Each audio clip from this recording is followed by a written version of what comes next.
क्या आपका पैसा सही जगह काम कर रहा है या आप अपने पैसे को एक ही एसेट में लगाकर ज्यादा रिस्क ले रहे हैं? निवेश की दुनिया में डाइवर्सिफिकेशन यानी पोर्टफोलियो का फैलाव एक ऐसा गुप्त मंत्र है जो कम जोखिम में ज्यादा मुनाफा दिला सकता है। तो दोस्तों, आज के इस वीडियो में मैं आपको बताने वाला हूं कैसे सही डाइवर्सिफिकेशन से आप अपने निवेश को सुरक्षित बना सकते हैं और रिटर्न को कई गुना बढ़ा सकते हैं। वीडियो को अंत तक देखें क्योंकि आज वो सभी टिप्स और स्ट्रेटजी मैं बताने वाला हूं जो आपके निवेश के गेम को चेंज रख देगा। Hello and welcome back to happiness all around with Sanjeev. बिना देर किए हुए मैं आपके सामने शेयर करता हूं अपना माइंड मैप और उसके बाद बढ़ते हैं डाइवर्सिफिकेशन को समझने के लिए। डाइवर्सिफिकेशन पोर्टफोलियो, सबसे पहले इंट्रोडक्शन। ये है क्या डाइवर्सिफिकेशन? डाइवर्सिफिकेशन का जो डिफिनेशन है उसको समझिए। हम अपने पैसे को जब डिफरेंट एसेट क्लास में इन्वेस्ट करते हैं उसी को पोर्टफोलियो डाइवर्सिफिकेशन कहा जाता है। जैसे कि मान लीजिए हम अपना सारा पैसा यदि एफडी में रख दिए तो वो डाइवर्सिफिकेशन नहीं है, या हम सारा पैसा अपना स्टॉक मार्केट में लगा दिए तो वो बिल्कुल डाइवर्सिफिकेशन नहीं है। क्योंकि मान लीजिए अचानक से कुछ भी बड़ा फॉल आया और चूंकि मेरा सारा पैसा यदि स्टॉक मार्केट में है तो अब अपना बजट गड़बड़ा जाएगा, हमारा वेल्थ क्रिएशन का जो हम लोग गोल लेकर चले हैं वो सारा गड़बड़ हो जाएगा। तो डाइवर्सिफिकेशन मतलब अलग अलग एसेट क्लास में हमारा इन्वेस्टमेंट होना चाहिए। मुख्य रूप से जो एसेट क्लास है वो है, एक तो स्टॉक्स शेयर मार्केट, दूसरा बॉन्ड। बहुत तरह का गवर्नमेंट बॉन्ड है, प्राइवेट बॉन्ड भी आता है, आप उस बॉन्ड में भी इन्वेस्ट कर सकते हैं जहां पर कि बॉन्ड में एक तरह का इंटरेस्ट मिलता है आपको। करीब करीब गारंटेड रिटर्न है लेकिन एफडी से ज्यादा रिटर्न होता है। तो बॉन्ड में भी आप इन्वेस्ट कर सकते हैं। रियल इस्टेट में भी आप इन्वेस्ट कर सकते हैं। आप चाहे तो डायरेक्ट आप रियल इस्टेट में कोई प्रॉपर्टी परचेज कर सकते हैं, एग्रीकल्चर लैंड है या रेसिडेंशियल लैंड है या कोई इंडस्ट्रियल लैंड है। या नहीं तो आजकल रीट के द्वारा भी आप इन्वेस्टमेंट कर सकते हैं। ये ऑनलाइन वे है रियल एस्टेट में इन्वेस्ट करने का। कैश के रूप में भी कुछ पैसा हमें रखना चाहिए। ये नहीं कि सारा पैसा हम इन्वेस्ट कर दें और हमारे पास कुछ भी नहीं है। तो कैश के रूप में हमें रखना चाहिए। कैश के रूप में यदि हम घर में नहीं रखना चाहते तो सेविंग अकाउंट में रख सकते हैं। कुछ पैसा को हम फिक्स डिपॉजिट में ही रख सकते हैं। फिक्स डिपॉजिट भी एक ऐसा एसेट है जहां पर कि हम अभी उसको ब्रेक करेंगे तो तुरंत मतलब with in a minute, with in 10 minutes हम उसको अपने पास अकाउंट में ले सकते हैं पैसा। और एक एसेट का है गोल्ड और सिल्वर, इसमें भी इन्वेस्ट करना चाहिए। बहुत बार क्या होता है, यदि अपने देश का या दुनिया का सिचुएशन अच्छा नहीं है, लड़ाई हो रहा है और स्टॉक मार्केट काफ़ी पैनिक है, ये डाउन ट्रेंड में जा रहा है, उस स्थिति में आप देखिएगा गोल्ड और सिल्वर का दाम काफ़ी ग्रो करता है। तो इसमें भी आपको अच्छा रिटर्न मिल जाता है लंबे समय में। और दूसरा फायदा क्या है, फिजिकल गोल्ड यदि आपके पास है, गोल्ड का कुछ बिस्किट या मान लीजिए कुछ है सामान जो राव के रूप में है, ज्वेलरी नहीं है, तो आपको पूरा का पूरा पैसा मिल जाएगा। आप जाएंगे तो वहां पर से आपको पूरा मिल जाएगा। और यदि ज्वेलरी के रूप में भी आप रखते हैं तो वहां पर भी आपको इमीडिएट पैसा यदि आपको चाहिए ना, तो आप जैसे स्टॉक्स में सारा पैसा डाले हुए हैं और अभी आपको काम है तो इमीडिएट नहीं मिलेगा। आज मान लीजिए सैटरडे संडे है, उस दिन तो आपका होगा ही नहीं। मंडे को आप मार्केट खुलेगा तभी आप उसको बंद कर, ये क्लोज कर सकते हैं, सेल कर सकते हैं शेयर को। तो इस ये भी आप एसेट क्लास इस तरह से अपने पोर्टफोलियो को बना सकते हैं कि परसेंटेज में बांट सकते हैं कि कुछ परसेंटेज आपका स्टॉक्स में, कुछ बॉन्ड में, रियल एस्टेट में, कैश में, गोल्ड और सिल्वर में। उसके अलावा डाइवर्सिफिकेशन, ये तो हुआ एसेट क्लास के अकॉर्डिंग डाइवर्सिफिकेशन। दूसरा हुआ इंडस्ट्री के हिसाब से। मान लीजिए आप स्टॉक्स में पैसा लगाए हैं तो सारा पैसा एक ही इंडस्ट्री में नहीं लगना चाहिए। जैसे फार्मा एक इंडस्ट्री है, केमिकल एक इंडस्ट्री, मान लीजिए आप केमिकल इंडस्ट्री में लगा दिए पैसा और केमिकल इंडस्ट्री ग्रो नहीं कर रहा है, क्योंकि हर समय हर इंडस्ट्री ग्रो नहीं करता है। कुछ मान लीजिए अभी से लेकर 3 साल तक फार्मा का है या आईटी का है, तो फिर अगला टेन्योर किसी और का होगा। तो हम लोग को अलग अलग इंडस्ट्री में लगाना चाहिए। एक इंडस्ट्री में लगाएंगे और मान लीजिए वो इंडस्ट्री ग्रो नहीं कर रहा है तो हमारा पैसा ब्लॉक हो जाएगा। फार्मा में लगाई, बैंकिंग सेक्टर में लगा सकते हैं, हेल्थ केयर सेक्टर में लगा सकते हैं, तो अलग अलग इंडस्ट्री में लगाना चाहिए। जियोग्राफिक रीजन्स, ये भी एक फैक्टर आपको ध्यान में रखना चाहिए कि यदि आप मान लीजिए शेयर खरीद रहे हैं, तो जो कंपनी रेवेन्यू जनरेट कर रही है वो कहाँ से कर रही है, ये देखना चाहिए इन्वेस्ट करने के पहले।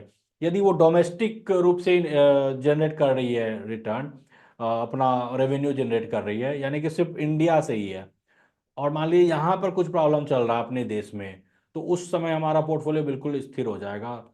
या जैसे मान लीजिए आप लैटिन अमेरिका है या किसी और जगह से, तो ऐसा ना हो कि कोई एक ज्योग्राफी में कंपनी सारा आपका पोर्टफोलियो जितना कंपनी है शेयर खरीद कर रखे हैं सब एक ज्योग्राफी से ही, यदि उसका रेवेन्यू आ रहा है और उस पार्टिकुलर ज्योग्राफी में उस देश में यदि कोई प्रॉब्लम आ गया, तो आपका पैसा जो है उस समय रुक जाएगा लंबे समय तक ग्रो होने से। तो इसका ध्यान रखना है। टाइम का भी, आप एट ए टाइम अभी एक ही बार में लमसम यदि आप करते हैं, और आपके पास मान लीजिए अभी अचानक से कहीं से पैसा अरेंज हुआ है 10 लाख रुपया, और आप वन टाइम में इन्वेस्ट कर दीजिएगा, तो ये भी डाइवर्सिफिकेशन नहीं है। तो टाइम का भी डाइवर्सिफिकेशन होना चाहिए। उसको आप ट्रांचेज में डालिए, उसको 6 महीना या साल भर तक छोटा छोटा अमाउंट करके इन्वेस्ट कीजिए। जिससे क्या होगा, मान लीजिए अभी काफी पीक पर है मार्केट, और पीक पर आप डाल देंगे और फिर अचानक मार्केट डाउन हो जाएगा, और 2 साल तक यदि डाउन ट्रेंड में रहा या साइडवेज रहा, उस स्थिति में फिर आपको दिक्कत होगी।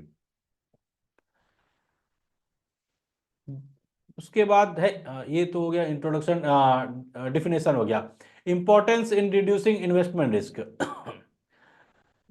रिस्क को कम करने में इसका बड़ा इंपॉर्टेंस है। यदि अलग अलग एसेट्स में आपका है, अलग मतलब पोर्टफोलियो में डाइवर्सिफिकेशन है, तो आपका रिस्क जो है काफी आप कम कर लेते हैं इस हिसाब से। कॉमन मिथ ये है कि मोर डाइवर्सिफिकेशन मींस लेस प्रॉफिट। बहुत सारे लोगों का ऐसा मानना है कि ज्यादा डाइवर्सिफिकेशन होने से प्रॉफिट कम होता है, तो ऐसा बिल्कुल नहीं है। ज्यादा मतलब जरूरत से ज्यादा में आपका प्रॉफिट कम हो जाएगा, लेकिन बैलेंस रूप में होना चाहिए डाइवर्सिफिकेशन। बेनिफिट ऑफ डाइवर्सिफिकेशन, क्या क्या बेनिफिट है? एक तो रिस्क रिडक्शन करता है, रिस्क को कम करता है। मार्केट वोलेटिलिटी है तो उसमें हमारा रिस्क कम करता है। शेयर मार्केट में आप इन्वेस्ट कर रहे हैं, आप जानते हैं मार्केट कितना वोलेटाइल रहता है, वो स्थिर नहीं, ऐसा नहीं कि एकदम ऐसे बढ़ रहा है, ये ऐसे करके ऊपर नीचे करते हुए आगे बढ़ता है। तो मार्केट काफ़ी वोलेटाइल है, तो यदि आपका अलग अलग एसेट्स में इन्वेस्टमेंट है, तो आप अपने रिस्क को काफ़ी कम करते हैं। Reduce dependency on a single asset class, एक एसेट क्लास पर आप फुल्ली डिपेंड नहीं रहेंगे अपने प्रॉफिट जनरेशन के लिए और या वेल्थ क्रिएशन के लिए। स्टेडी रिटर्न्स, रिटर्न्स आपको हमेशा मिलता रहेगा। Balance losses with gain across assets, मान लीजिए किसी एक एसेट्स में यदि आपको लॉस भी लग रहा है, तो दूसरी जगह से आपको प्रॉफिट हो रहा है, तो वो बैलेंस हो जाएगा। और लॉन्ग टर्म में यदि आप वेल्थ क्रिएट करना चाहते हैं, तो स्टेबिलिटी बनी रहेगी, और ये वेल्थ क्रिएशन वाला ये चीज बढ़ता रहेगा आपका।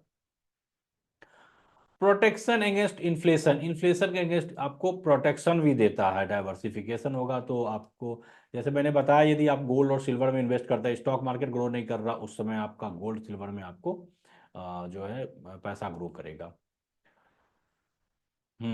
उसके बाद है टाइप्स ऑफ डाइवर्सिफिकेशन।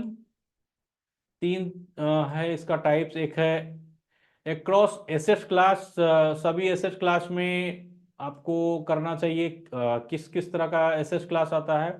एक तो गया स्टॉक्स, दूसरा बॉन्ड, तीसरा गोल्ड, और चौथा real estate. With in asset class, with in asset class, ये तो अक्रॉस माने अलग अलग तरह के एसेट क्लास। और अब विद इन एसेट क्लास, मान लीजिए एक स्टॉक्स है, उसके अंतर्गत आपका ये हो गया स्टॉक्स फ्रॉम डिफरेंट सेक्टर्स और ज्योग्राफी। स्टॉक्स एक एसेट्स के अंदर में आपको अलग अलग कंपनी अलग अलग ज्योग्राफी में काम कर रही हो, और अलग अलग सेक्टर में काम कर रही हो, कम से कम 5 सेक्टर में आपका इन्वेस्टमेंट होना चाहिए। और time diversification, regular investment over time, यानी SIP approach. Sign of poor diversification, समझते हैं साइन ऑफ पुअर डाइवर्सिफिकेशन क्या है। Over concentration in one sector और एसेट क्लास, किसी एक सेक्टर में या किसी एक एसेट क्लास में आपका ज्यादा इन्वेस्टमेंट, ये गलत है, ये साइन है कि आपका सही डाइवर्सिफिकेशन नहीं है। Excessive focus on domestic market only, यदि आपका ज्यादा इन्वेस्टमेंट डोमेस्टिक मार्केट वाले कंपनी पर है तो ये भी ठीक साइन नहीं है।